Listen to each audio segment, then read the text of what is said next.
Hi, I'm Annie Botticelli, and this is the Storyteller Forecast for Libra for February 2017. Go to my website, anniehelpsyou.com, where you can see what's new on my blog. I write about astrology and other topics, and I either just have posted or I'm about to post, depending on when you're watching this, a series called Astrology and Crystals. So if you're interested in seeing what crystals are great for your sign, then check it out. So what is going on in the month of February? We're dancing in between these retrogrades. We're standing on the foot of Venus, which rules love, beauty, and money, going retrograde, very much entrenched in the shadow period this month. We also have eclipses. Eclipses are game changers. They bring major non-negotiable changes in trajectory. So we're going to talk about where they are going to specifically line up for you and more. So I'm calling the theme of the month for Libras raw creative potential. And that is because all of you have the chance to experience this solar eclipse, this new moon energy, this bringing in of new energy while simultaneously closing out and bringing to completion this series of eclipses that started at the end of 2015 in the fifth house. And the fifth house has to do with raw creative potential. The type of creative potential that creates a child and sustains a child, cares for it, whether it is a baby or whether it is a creative project that is like your baby. It's the fire of creative passion. And so all placements, early, middle, and late degree placements, you all can feel this opening in this space. Early degree placements, so the earlier degrees if you're watching for your rising sign, or like the first 10 days of the sign for your birthday if you're watching for your sun sign, you might also simultaneously experience some of this opening energy in the sixth house, which we'll get to. But even still, you all will have this potential in the fifth house. So I'm going to focus on there for now since it's universal for Libras.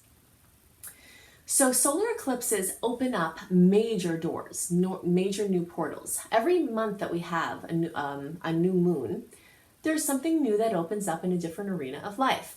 And when you have a solar eclipse timed on the new moon, it's like a new moon in triplicate. It carries the energy of new moon times 3. So sometimes 3 things will come up as new, or sometimes one really big thing will come in or have the potential to, plant new seeds in that department. So this is very much relating to children, to creative ventures. This is also the house of true love and romance and hobbies and just fun, just straight up fun and frolic. So new potentials there, however that could look for you. If you're trying to have a baby, if you're trying to get information as to why you're not getting pregnant, anything involving fertility, anything involving pregnancy, anything involving child rearing.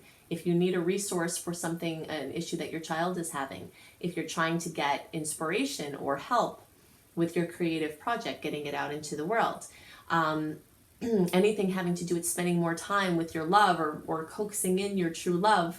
A caution about this is that in the retrograde times, especially when Venus is in retrograde, it doesn't really lend itself to pulling in new people. It's more things from the past, which we'll talk more about. But it's still this journey of clearing up old things so that you can bring in the new energy. The affirmation I wrote for you this month is, I burn bright with the fire of raw creative potential. If you have Instagram, you can look me up on Instagram. It's spark.anniebotticelli, or just look for Annie Botticelli. And I am doing pretty versions of the affirmations that I'm giving you so that you have a visual representation to work with if you'd like that. So that is part of what you're stepping into, what's being focused on. If you are an early degree placement, as I said, you could have some of this energy happen in the sixth house. The sixth house could bring in new work, could bring in more work if you already have a job or have a business. It could bring in something involving a pet, a new dimension to an experience with an animal or a new animal or something like that. It could also bring in something involving health, a new health regimen, insights, breakthroughs involving health.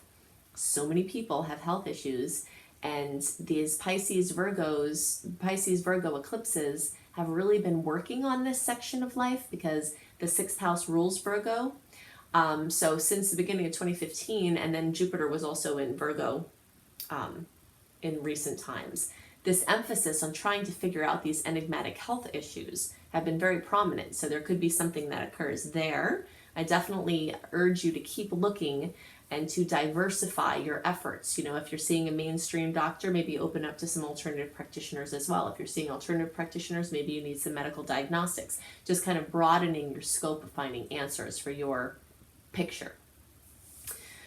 So we're also having the solar eclipse is on February 26th. It's at 8 degrees of Pisces. So the lunar eclipse is on February 10th, and this is the full moon lunar eclipse at 22 degrees of Leo. This Leo Aquarius eclipse cycle is what we're now stepping more fully into with the closure of the Pisces Virgo cycle that is bringing these themes since the beginning of 2015 to fruition. So now, starting in the middle of 2016, we've got this Leo Aquarius theme working on certain sectors of life into 2019. So the lunar eclipse portion of this, for most Libra placements, is happening in the 11th house. That's all except the late degree placements. If your birthday is towards the end of the sign, or if your rising sign degree is late, like into the 20s, then you'll have this eclipse actually happen in your 10th house. You could still have some potentials of experience in the 11th house, so I'll start there, but there's more of a chance of the 10th house manifestation. So full moons, similar to how new moons bring new energies in triplicate, full moons with lunar eclipse bring in fullness, completion, fruition, possibly drama in triplicate. So very intense experiences, very dramatic closings, very dramatic events, very dramatic endings. Sometimes the endings are not good, not welcome. Sometimes the endings are desired and sought after, and it might be bittersweet, but you could be happy that they happen.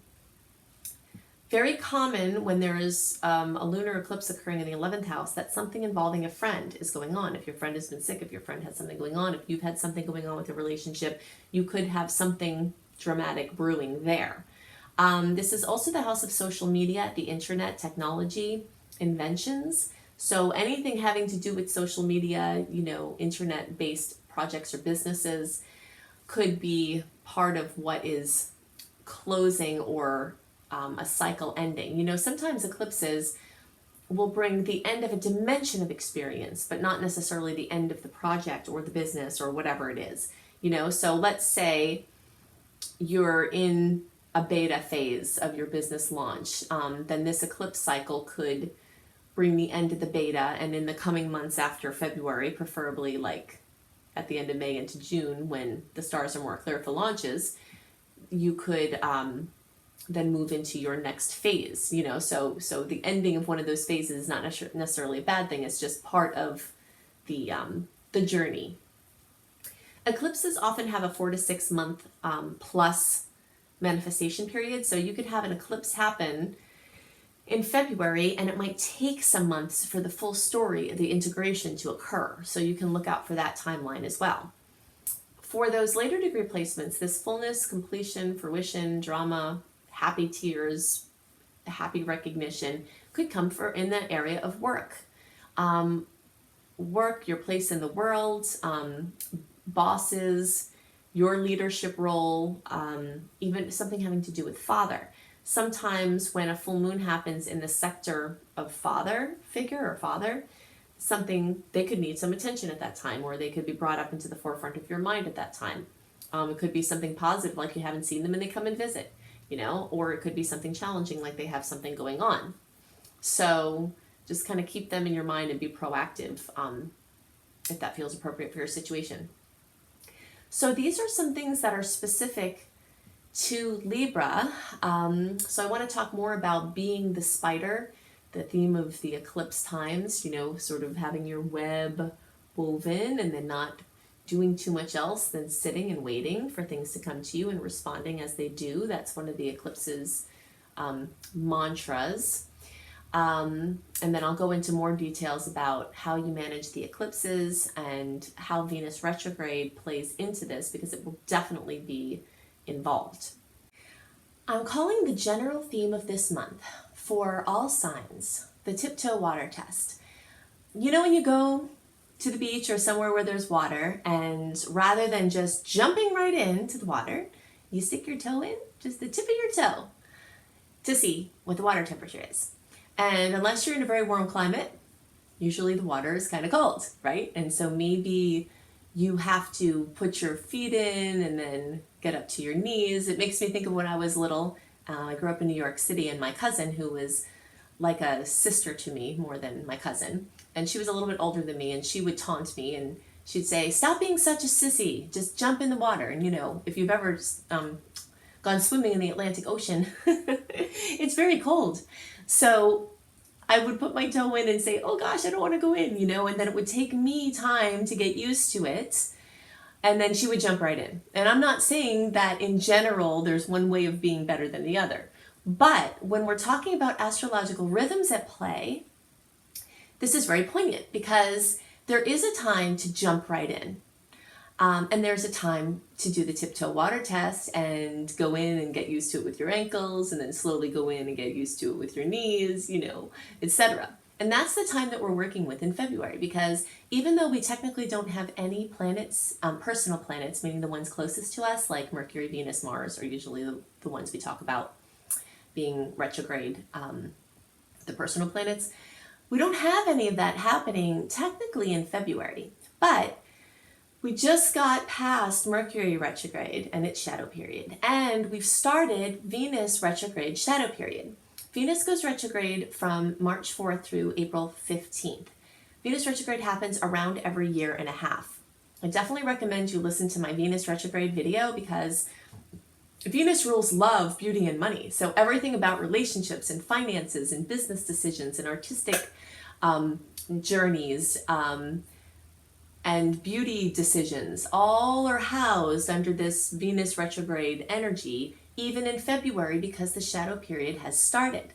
So I go into a massive amount of detail about what to do, what not to do, and why in that video that I'm not going to cover in this. So you definitely need to listen to that as a supplement to this video, and really pay attention to that for February, March, and April. So when we're in a shadow period of a retrograde like we are in February, right? It doesn't go retrograde till March 4th, but the shadow period started at the end of January. So the whole month of February, every day we get closer to March, is getting deeper in this Venus retrograde energy. It's kind of like when you go to the beach. If you haven't crossed over the bridge yet to the island that the beach is on, you start seeing little beachwear, you know, tourist places and little tiki huts and things that feel beachy, but you're not at the beach yet, but the beach vibe is there, you know? So that's what a shadow period is like. It's like it starts acting as if you're there, even though you're not officially. And it's very relevant because the same rules pretty much apply for the shadow period as they do for the retrograde. And that is to not jump into anything that's a long-term commitment if you can possibly help it. Now, this is doubly so because this is a rule of the retrogrades, and this is also one of the things that we talk about with eclipses. February holds 2 eclipses. We have a full moon eclipse on February 10th, and we talked about that some.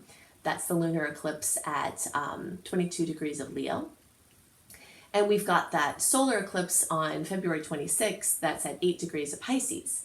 So well, we talked about that as well, you know, so the general energy of eclipse is kind of like that be the spider energy. You know, you weave your web and then you let things come to you. And you act as is necessary, but not unnecessarily and not without caution.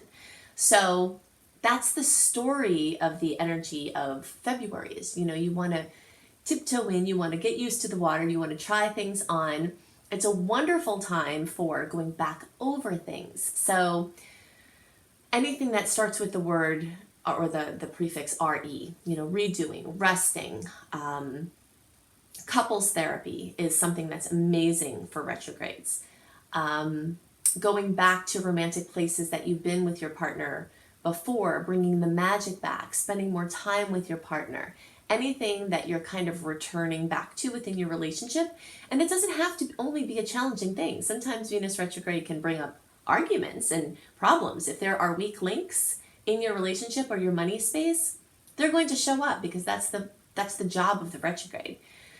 But if there's sweetness there as well, then sometimes a return of the magic occurs. So it's a good time to spend more time with your honey. It's not the best time to take on a new romantic relationship or a new financial relationship if you can help it, because you have these rose-colored glasses on as it relates to money and love and beauty and artistic things, expensive items and things like that. You're not seeing clearly, so you don't want to make big decisions.